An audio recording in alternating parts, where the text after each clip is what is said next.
দেখো এরকমই জিআই নিয়ে তোমাদের ঘাবড়ানোর কোনো কারণ নেই। এরকমই টাইপের অঙ্ক করতে গেলে তোমাদের যেটা করতে হবে, প্রথমে যে অঙ্কগুলো দেওয়া আছে সেগুলো তোমাদের লিখে নিতে হবে। বলছি দেখো একটি সাংকেতিক ভাষা দেওয়া আছে, SIPORE যেটা দেওয়া আছে এর অর্থ book is thick, TINARE bag is heavy, KASI এর অর্থ হলো ইন্টারেস্টিং বুক, DETI এর অর্থ হলো দ্যাট ব্যাগ। এই সাংকেতিক ভাষায় দ্যাট ইজ ইন্টারেস্টিং এর অর্থ কী হবে? তো প্রথমে যেগুলো দেওয়া থাকে সেগুলো তোমাদের লিখে নিতে হবে।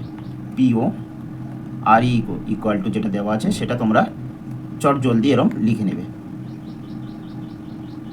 ঠিক আছে?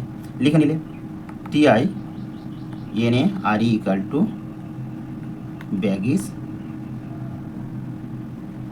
হ্যাভি, ঠিক আছে?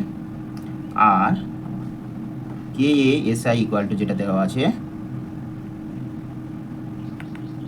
Interesting book, DETI equal to দেওয়া আছে যেটা কি দেওয়া আছে দ্যাট ব্যাগ। তাহলে দ্যাট ইজ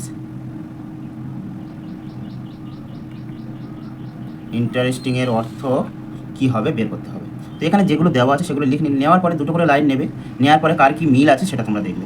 দেখো এখানে কি আছে, এখানে আমরা পাচ্ছি আরি, এই সাইডে লিখে নাও আরি কার সাথে মিল আছে? এই দুটো ব্যাগের মধ্যে আমার ইজ, এই দুটো লাইনের মধ্যে আমার ইজ। তো আরির ইজ পেয়ে গেলাম, আমার তাহলে একটা পেয়ে গেলাম দ্যাট এখানে আছে, তার মানে আমার এর সাথে কার রিলেশন দেখো TI, এই টিআইটা কেটে দাও, তাই TI কার সাথে ব্যাগ মিলে গেলাম। তো এখানে TI কার সাথে পেলাম ব্যাগ, তাহলে একা পড়ে আছে এই দ্যাট আর ডি, তাহলে এর সংকেতটা নিশ্চয়ই এটা হবে, কিন্তু তার আগে আর কোথাও মিল আছে কি দেখেন SI, এই একটা পার্ট পেয়েছি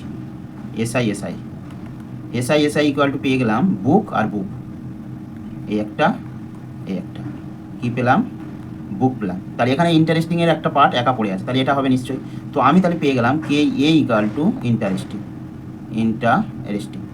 আর দ্যাট পেয়ে গেলাম DE ইকুয়াল টু পেয়ে গেলাম দ্যাট। এবার দেখো তো তোমার আনসার আসছে কিনা। দ্যাট সমান কি ডি, ইজ সমান কি পেয়েছি RE, ইন্টারেস্টিং এর সমান কি পেয়েছি কে। তো আমার আনসার হয়ে গেল DEREK। দেখো তো DEREK, এই এরটা হয়ে গেল রাইট অ্যান্সার। এই অঙ্কগুলো এরকমই টাইপের অঙ্ক। চলো এরকমই আরেকটি অঙ্ক নেয়, আরেকটি করি দেওয়া যাবে। তো চলো নেক্সট ভিডিও আরেকটা অঙ্ক নিয়ে আসছি।